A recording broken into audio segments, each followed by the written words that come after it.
Desprotegidas, relatório aponta que mais da metade das crianças que tomaram a primeira dose da vacina contra a gripe não voltaram aos postos para a segunda dose. Já são 29 mortes por gripe A e B no estado de Santa Catarina. 4 companhias aéreas foram notificadas pela falta de informações sobre os valores cobrados pelo transporte de bagagens. E a maior premiação ambiental do sul do Brasil destacou hoje os melhores projetos ambientais da região sul. E olha só, uma pesquisa revela que a música pode ser uma grande aliada contra algumas doenças.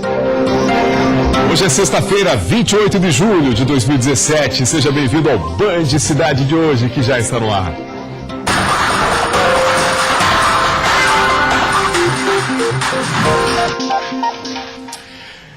Olá, boa noite. Agora são 6 horas e 51 minutos. O Band Cidade está no ar.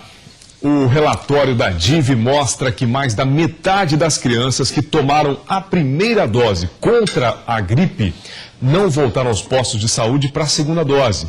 Com isso, elas estão desprotegidas. Bianca tem 4 meses, por isso ainda não pode tomar as vacinas contra a gripe. Mas a mãe sabe direitinho que quando chegar a hora da pequena, vai precisar de 2 doses para ficar protegida contra a gripe. As minhas outras 2 eu fiz, certinho. Sempre dei, não teve nenhum problema.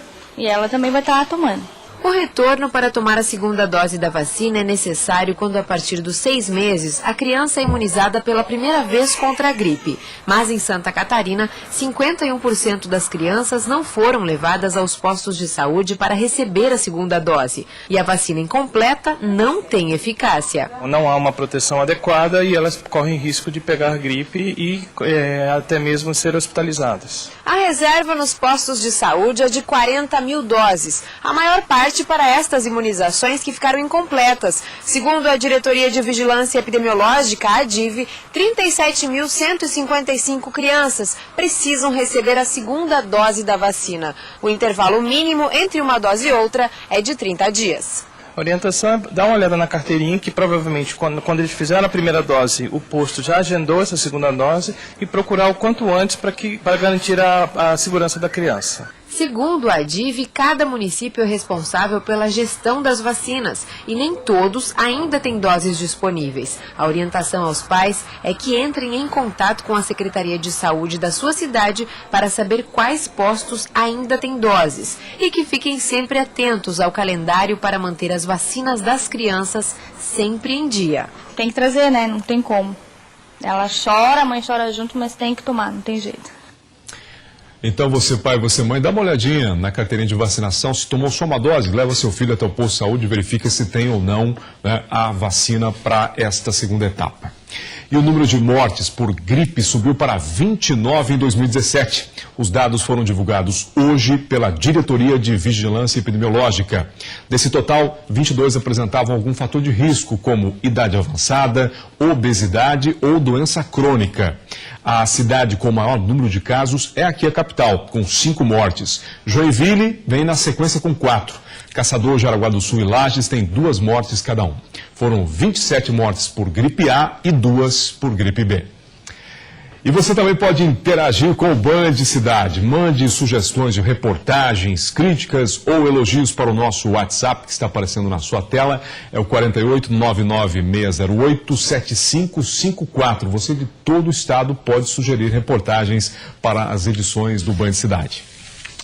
E um homem casado registrou um boletim de ocorrência dizendo ser vítima de extorsão.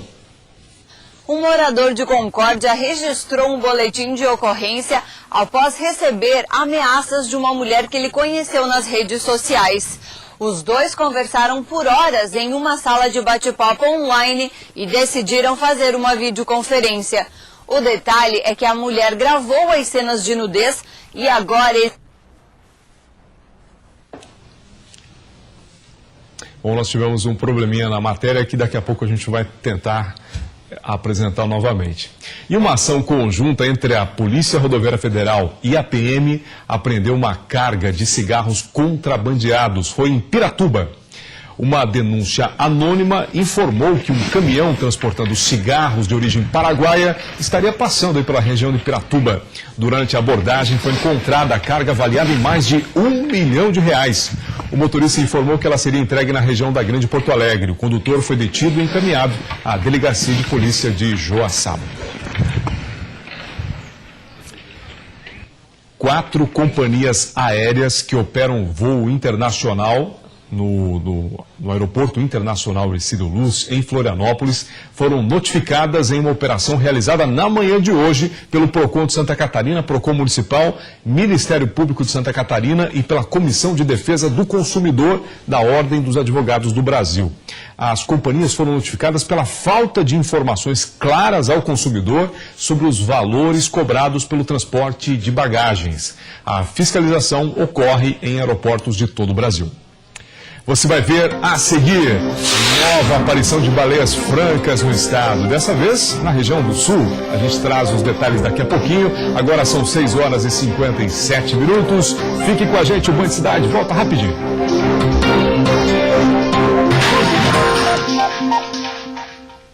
Band Cidade está de volta e o governador Raimundo Colombo realizou hoje mais 2 encontros com prefeitos para a apresentação da 2ª edição do Fundo de Apoio aos Municípios, o Fundam. À tarde ele esteve em Joaçaba. Pela manhã foi para os prefeitos da Associação dos Municípios do Planalto Sul em Campos Novos. O Fundam 2 prevê a liberação de R$700 milhões para 295 municípios. Essa foi a 19ª reunião de apresentação do Fundam 2. Faltam 2 encontros, Joinville e a Grande Florianópolis. Agora 7h, uma mulher uruguaia protesta em Chapecó em busca de respostas sobre o paradeiro dos filhos dela. Acompanhe.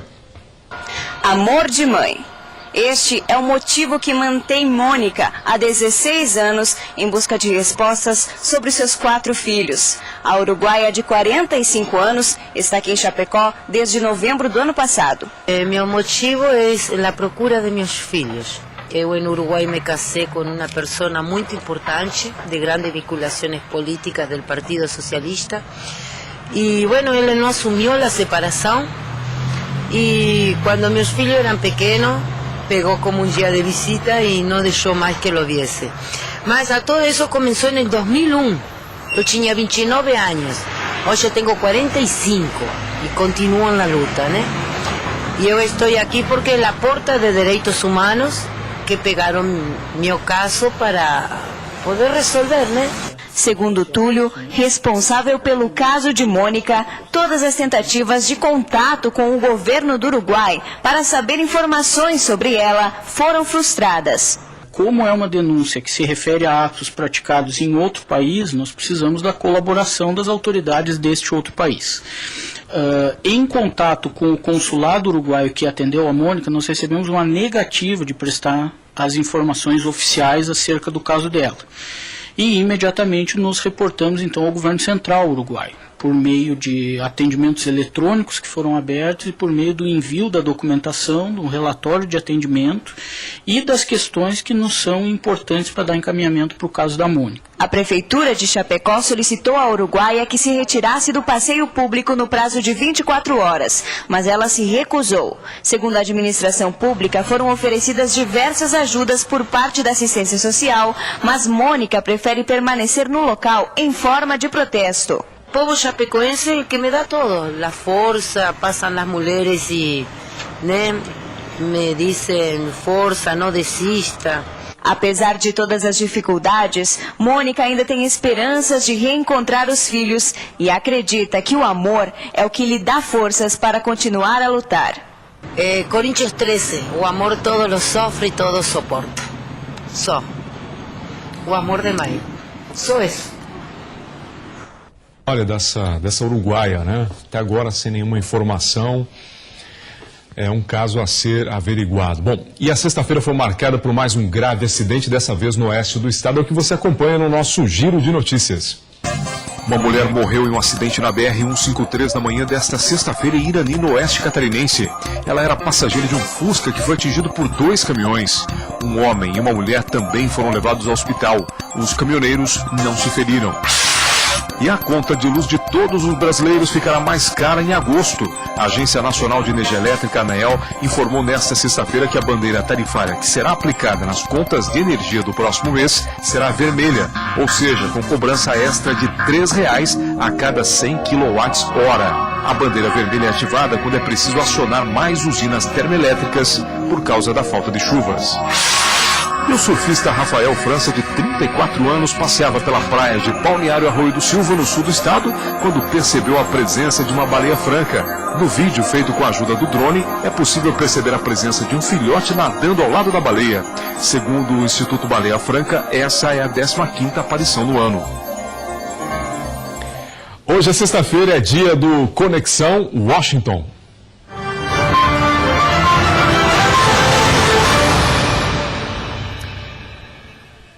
É quando a gente abre a nossa janela para os Estados Unidos e o assunto do nosso colaborador Francisco Evangelista Vieira continua sendo a educação. Vamos lá, falar com o Francisco. Boa noite, Francisco. Sim, boa noite ao telespectador. Na semana passada nós conversamos sobre a educação fundamental, ainda chamada primária, aqui nos Estados Unidos. Hoje vamos conversar um pouco sobre a educação intermediária, mais ou menos equivalente ao antigo ginásio no Brasil. Ela é composta do 6º, 7º e 8º graus e tem algumas características interessantes. Nós vimos que o número de escolas primárias é muito grande, de modo que as crianças fiquem perto da sua residência. O número de escolas intermediárias é menor. Então as crianças têm que se locomover muitas vezes de um bairro ao outro. Para isso é fundamental o ônibusinho amarelo, o transporte escolar, e inicia também um processo de socialização dos garotos e garotas, dos adolescentes, porque começa a conhecer coleguinhas de outros bairros. Nesses 3 anos é introduzido o ensino do idioma. Na minha região, como em quase todo o país, o espanhol se encontra em todas as escolas. E aí muda de região para região. Pode ser o chinês, o japonês, o alemão, dependendo do tipo de população imigrante na região de cada um. Outra característica muito interessante é que as crianças vão de sala em sala de acordo com a disciplina. Isto é, eu estou numa sala assistindo aula, a próxima aula é geografia, eu tenho que ir para a sala de geografia. Não é o professor que vem para mim. Por quê? Porque na sala de geografia, aqui no meu exemplo, eu terei os mapas, os livros, os vídeos, tudo que eu necessito para aprender geografia. A sala funciona também como o escritório do professor. Lá ele ou ela tem a sua mesa, o seu computador e os seus recursos. Acabada a aula, se a minha próxima aula é, digamos, espanhol, eu vou para a sala de espanhol, onde tem os dicionários, os livros em espanhol, etc. Por isso, entre uma aula e outra, existe um intervalo de 5 minutos para as crianças se locomoverem. Também nesse momento da vida do estudante americano, é muito comum receber a visita de profissionais liberais, de agências públicas, de líderes da comunidade, para falar com os meninos e as meninas sobre as atividades do dia a dia de sua região. Então, por exemplo, o comandante do corpo de bombeiro, o diretor de um hospital, uma enfermeira que venha falar sobre puberdades, problemas de saúde em geral, etc. Isso é muito, muito comum. Na próxima semana, nós vamos conversar sobre algo que é um marco muito forte na cultura americana. O equivalente ao curso secundário, o chamado high school. Até lá, um abraço para todos. Obrigado, Francisco. Uma boa noite para você até sexta-feira que vem. Bom, a Agência Nacional de Aviação Civil, a ANAC, informou que assinou hoje os contratos de concessão dos aeroportos de Porto Alegre, Salvador, aqui de Florianópolis, Fortaleza, leiloados em março. De acordo com a agência, com a assinatura dos contratos, as empresas têm até o final de hoje, do dia de hoje, para depositar 1,46 bilhão de reais. O valor corresponde a 25% do valor da outorga. O restante será pago anualmente. Você vai ver a seguir os detalhes da nova premiação ambiental do sul do Brasil. Agora 7h08. A gente já volta.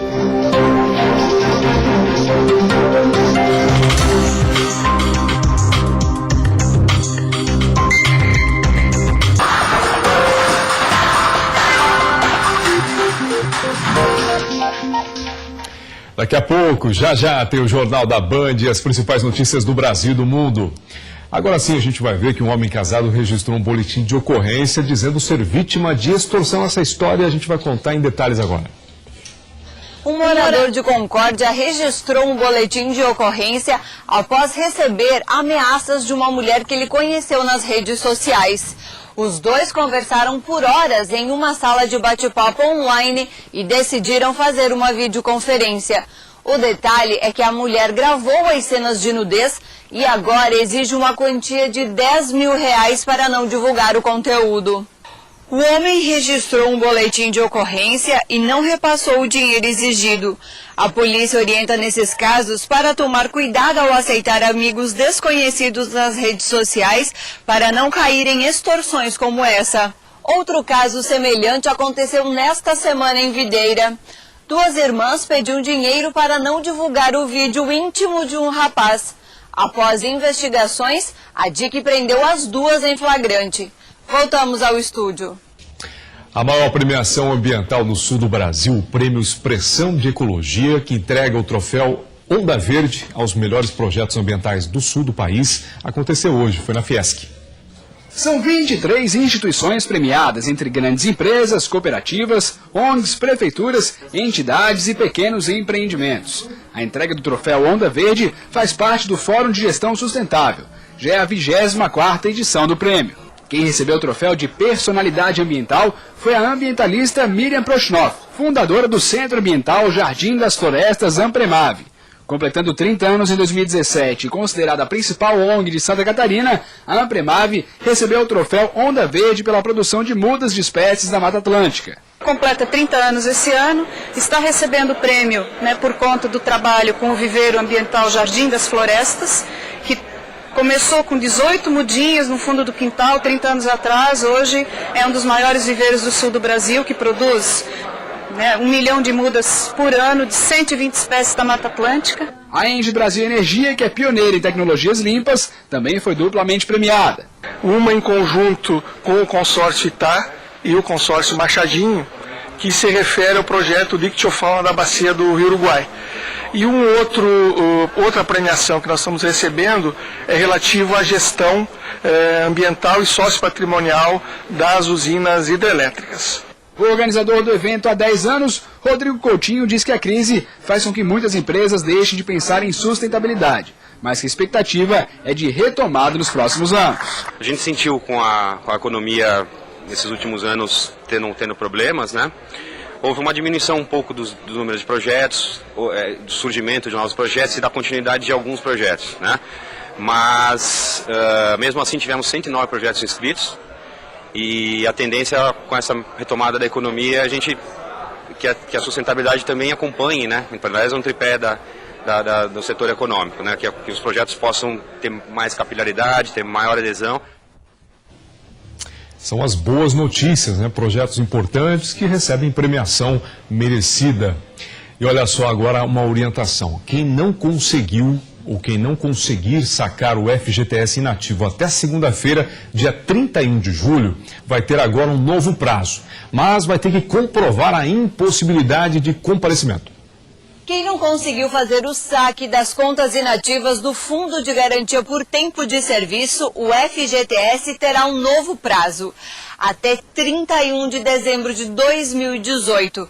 Porém, essa medida só é válida para aquelas pessoas que realmente comprovarem que estão impossibilitadas de comparecerem até as agências bancárias até a próxima segunda-feira, dia 31, que é a data limite para saque. Das mais de 30 milhões de pessoas que têm direito ao benefício, até agora 83,73% realizaram o saque. Lembrando que têm direito ao benefício as pessoas que tiveram o contrato de trabalho encerrado sem justa causa em 2015.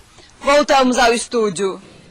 Bom, e para terminar o Band Cidade de hoje, uma boa notícia. Olha só, uma pesquisa revela que a música pode também ser uma grande aliada contra algumas doenças. Eu não existo longe de você, e a solidão é meu pior castigo. O karaokê faz parte da rotina da Ângela e das amigas que têm mal de Parkinson. Elas sempre se reúnem para cantar. A voz nossa ela é monótona e não tem emoções. Então na música tu consegue botar as emoções altas e baixas. E faz o exercício que tem que fazer todos os dias. O que elas não sabiam é que a música, além de treinar funções motoras, ajuda no tratamento de outras doenças neurológicas, como demência, AVC, epilepsia e esclerose múltipla. Pesquisadores finlandeses que reuniram mais de 40 estudos da última década publicaram uma revisão dos resultados na revista The Lancet, uma das mais importantes do mundo. Na análise, eles identificaram que a música estimula várias regiões do cérebro, entre elas a chamada núcleo accumbens, que libera endorfina, uma proteína que dá a sensação de prazer, e dopamina, substância que ajuda no controle dos movimentos, na memória e alivia sintomas de depressão e ansiedade. Em outro ponto, a música também promove a produção do cortisol, um hormônio que regula os níveis de estresse e que geralmente falta a quem tem doença neurológica. Os diversos ritmos ainda alteram os batimentos cardíacos e a pressão, reações que podem melhorar a circulação do sangue, inclusive na irrigação do cérebro. Os efeitos ocorrem nos pacientes que cantam, que tocam instrumentos ou que simplesmente escutam músicas. Essa área das doenças neurodegenerativas está muito limitado em termos farmacológicos e muitas vezes com pouca eficácia no final da qualidade de vida. Então todos esses métodos de reabilitação são muito bem-vindos, né? São terapias que obviamente não se pretende substituir medicamentos que são eficazes, por exemplo, na doença de Parkinson, mas que possam vir auxiliar, né, a terapia como um todo. Os estudos sobre doenças neurológicas não apontam que um estilo de música é melhor do que o outro. O importante é o paciente apreciar a canção. Quando a gente escuta uma música que não gosta, o cérebro interpreta como ruído. E aí não adianta nada, os efeitos podem ser até negativos. Neste asilo, os moradores participam uma vez por semana de uma roda de samba. Muitos nem sabem que, além de se divertir, eles estão cuidando da saúde.